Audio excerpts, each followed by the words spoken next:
अब मैं दिखाता हूँ रेक्टेंगुलर प्लेट का डिफरेंट एक्सिस के अबाउट मोमेंट ऑफ इनर्शिया।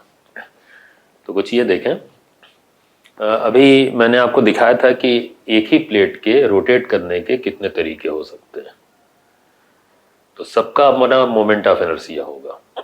तो अब मैं आपको इसे फाइंड करना भी सिखाऊंगा और कुछ लिस्ट में होगा जिसे आपको याद रखना होगा, वो भी मैं दिखाता हूँ आपको। तो एटलीस्ट इसमें आप ये देखो कि इस समय 3 केसेस, एक ये 1 2 और 3, ये तो आपको याद करना है। और फिर जैसे ये कॉर्नर के अबाउट जो रोटेशन है इसको फाइंड करना भी मैं सिखाऊंगा, ये लिस्ट में नहीं होगा। तो असल में कुछ थ्योरम होती है, 2 थ्योरम होती है इसकी, एक थ्योरम ऑफ पैरेलल एक्सिस और एक थ्योरम ऑफ परपेंडिकुलर एक्सिस। उसका यूज करके आप किसी भी एक्सिस के about moment of inertia find कर लेंगे, वो बाद में। अभी तो सिर्फ वो केसेस जो इंपॉर्टेंस रखते हैं, जो फ्रीक्वेंट अपीयर होते हैं, जिनको आपको याद रखना है, वो दिखाता हूं आपको। तो एक ये रेक्टेंगुलर प्लेट है और एक्सिस में दिखाता हूं, ये इसकी डायमेंशंस, इसके डायमेंशंस ये जैसे एक तरफ ए वैल्यू का साइड है, एक साइड की लेंथ इसकी बी है, ये रेक्टेंगुलर प्लेट है। ये सेंटर ऑफ मास है, सेंटर ऑफ मास के अबाउट पास होने वाले कुछ एक्सिस है, एक तो एक्स एक्सिस, एक ये वाई एक्सिस। इनके अबाउट मोमेंट ऑफ इनर्शिया यहाँ पे मैं लिख रहा हूँ। पहले वाई एक्सिस के अबाउट देखें, आई वाई, वाई एक्सिस के अबाउट mv²/12।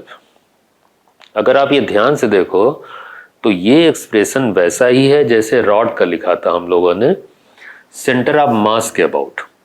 ऐसे अगर थोड़ी देर के लिए इस प्लेट को एक रॉड महसूस करें, मतलब एज्यूम करें, जिसकी लेंथ b हो, जैसे वहां l लेंथ थी ना, तो सेंटर ऑफ मास के अबाउट जो एक्सिस पास हो रहा था उसके अबाउट हम लोगों ने मोमेंट ऑफ इनर्शिया लिखा था ml²/12। वही है ये ml²/12, बस l की जगह b हो गया है। ये याद करने के लिए मैं सिखा रहा हूँ। तो I y is equal to mv²/12, जहां y axis centre of mass के अबाउट पास हो रहा है। और बिल्कुल यही चीज अगर आप दूसरे एक्सिस पे देखें तो एक्स एक्सिस के अबाउट, जो कि फिर सेंटर ऑफ मास से पास हो रहा है, इसी तरह का expression I x is equal to ma²/12 आएगा। क्यों?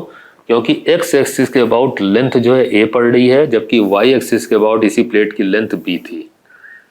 तो वही है बिल्कुल सिमेट्री में। ये मोमेंट ऑफ इनर्शिया आप आई वाई को ही देख के आई एक्स भी लिख सकते हैं। तो एक्स एक्सिस के अबाउट लेंथ a, जबकि वाई एक्सिस के अबाउट लेंथ b। तो mv²/12 वाई के अबाउट और x के अबाउट ma²/12। ठीक, 2 मोमेंट ऑफ इनर्शिया तो ये हो गए। एक मोमेंट ऑफ इनर्शिया आप ये देखो z एक्सिस के अबाउट, ये ध्यान दीजिएगा, यहाँ पे ये दिखा रहा हूं मैं आपको कि ये जो एक्सिस है, ये x और y एक्सिस तो इस प्लेट के प्लेन में पास हो रहे हैं, लेकिन एक जो तीसरा एक्सिस है जो इस प्लेन के परपेंडिकुलर होगा ऐसे आउटवर्ड, ये z एक्सिस कहलाएगा। इसके अबाउट अगर ये प्लेट रोटेट करेगी तो कुछ ऐसे रोटेट करेगी, है ना।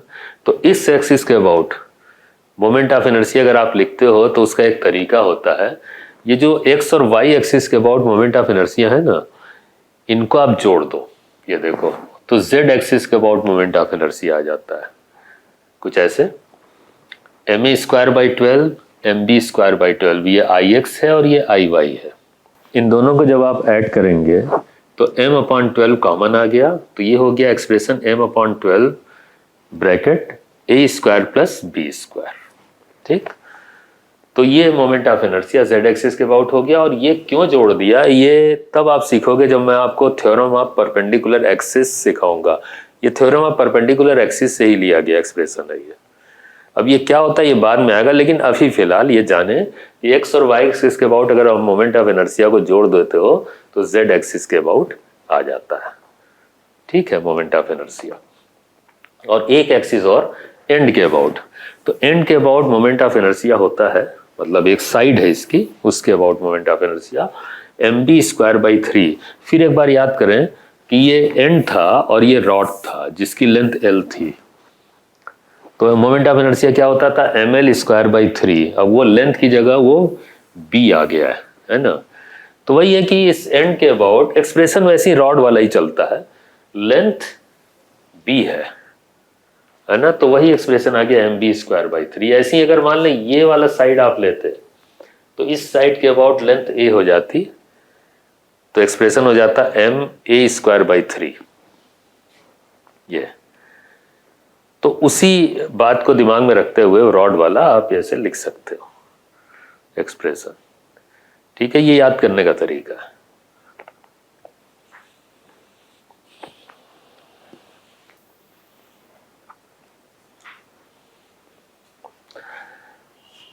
स्क्वायर प्लेट की बात करें तो स्क्वायर प्लेट आप देखो तो इसमें दोनों साइड्स इसके इक्वल होंगे ना, तो ये बेसिकली रेक्टेंगुलर प्लेट का ही एक सिमेट्री का केस है, जहां पे ये दोनों साइड जो ए और बी होते थे वो बराबर है। एक्सप्रेशंस आप वही यूज कर लो और बस बी की जगह ए रख दो। तो कुछ ऐसे कि सेंटर ऑफ मास ये दिखाया जा रहा है और ये एक्स एक्सिस हो गया, ये वाई एक्सिस हो गया। एक्स और वाई एक्सिस के अबाउट इस बार सिमेट्री होगी, दोनों एक्सिस के अबाउट सिमेट्री इसलिए कि दोनों एक्सिस के अबाउट जो लेंथ मिलेगी प्लेट की वो ए मिलेगी। तो I x is equal to I y symmetry के कारण इज इक्वल टू ma²/12। ठीक है ना, यही तो था, प्लेट का हो या रॉड का हो ml²/12। ठीक, तो ये ma²/12 हो जाएगा। ठीक है, और अगर इस एंड के अबाउट बात करें तो वही है कि अब ml²/3 वाला एक्सप्रेशन यूज हो जाएगा रॉड का जो था, तो वही I is equal to ma²/3। Length a हो जाएगी ना, इसलिए अब इसमें एक एक्स्ट्रा बात ये आएगी सिमेट्री के कारण। अगर कोई भी एक्सिस आप इस सेंटर ऑफ मास से पास होने वाला बना देंगे जो कि इस प्लेट के प्लेन में हो, ये एक ऐसा एक्सिस है जो इस प्लेट के प्लेन में है, ये देखिए, और सेंटर ऑफ मास से पास हो रहा है, तो इसके अबाउट भी मोमेंट ऑफ इनर्शिया वही होता है जो एक्स और वाई एक्सिस के अबाउट होता है, ये ध्यान रखिएगा। ma²/12 भी होगा। ये कैसे होगा ये मैं प्रूफ करूंगा जब मैं थ्योरम ऑफ परपेंडिकुलर एक्सिस पढ़ाऊंगा, लेकिन ये बहुत ही जरूरी फीचर है इसका जिसे आपको याद रखना है। ठीक है, अगर किसी भी एक्सिस को बना दे, देखना ये कोई ओरिएंटेशन स्पेशल थोड़ी दिया है, कोई भी एक्सिस रैंडमली बना दिया, बस एक चीज ध्यान रखिएगा सेंटर ऑफ मास से पास हो और इस प्लेन में ही हो, तो इसका मोमेंट ऑफ इनर्शिया मतलब इसके अबाउट मोमेंट ऑफ इनर्शिया वही होगा जो एक्स और वाई एक्सिस के अबाउट होता है। इसी तरीके से अगर एक डायगोनल ले लें, ये देखें डायगोनल है इस प्लेट का, इसके अबाउट भी मोमेंट ऑफ इनर्शिया वही होगा जो पी के अबाउट या एक्स या वाई एक्सिस के अबाउट है। इसका मतलब एक कॉमन बात यह हो गई कि आप इस प्लेट के प्लेन में कोई भी एक्सिस ड्रॉ कर दो, हाँ सेंटर ऑफ मास से पास होना चाहिए। मतलब इन सारे एक्सिस का एक दो कॉमन बात है, एक तो ये प्लेट के प्लेन में है और दूसरा सेंटर ऑफ मास से पास हो रहे हो। सबके about moment of inertia ma²/12 ही होता है, ये ध्यान रखिएगा। फिर से मैं बोल रहा हूं, कोई भी एक्सिस आप रैंडमली ज्वाइन कर दो, मतलब ड्रॉ कर दो, है ना, जो इस सेंटर ऑफ मास से पास हो रहा हो और इस प्लेट के प्लेन में हो, उसके about moment of inertia ma²/12 ही होता है। ठीक है, याद रखिएगा। ओके, और फिर बात वही है कि अगर मान लें एक z एक्सिस बनाया जाए ऐसे प्लेट के परपेंडिकुलर सेंटर ऑफ मास से पास होने वाला, इसके अबाउट ये प्लेट ऐसे रोटेट करेगी, तो इसके अबाउट मोमेंट ऑफ इनर्शिया उसी तरीके से जैसे रेक्टेंगुलर प्लेट में मैंने बोला था, एक्स और वाई एक्सिस के अबाउट मोमेंट ऑफ इनर्शिया जोड़ दो, ये जेड के अबाउट आ जाएगा।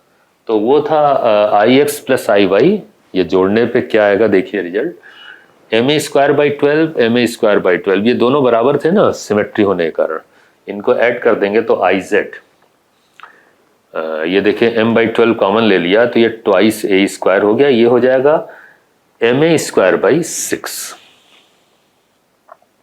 है ना, ये m/12 कॉमन लिया ना तो a² + a² ट्वाइस a², ये ma²/6 6 आ गया, 12 2 से कैंसिल हो जाएगा, 6 टाइम्स ये 6 आ गया।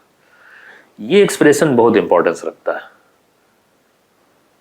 स्क्वायर प्लेट का जेड एक्सिस के अबाउट रोटेशन का जो केस होता है वो बहुत इंपॉर्टेंट केस माना जाता है, तो याद रखिएगा ma² / 6 होता है ये एक्सप्रेशन जेड एक्सिस के अबाउट। ठीक है,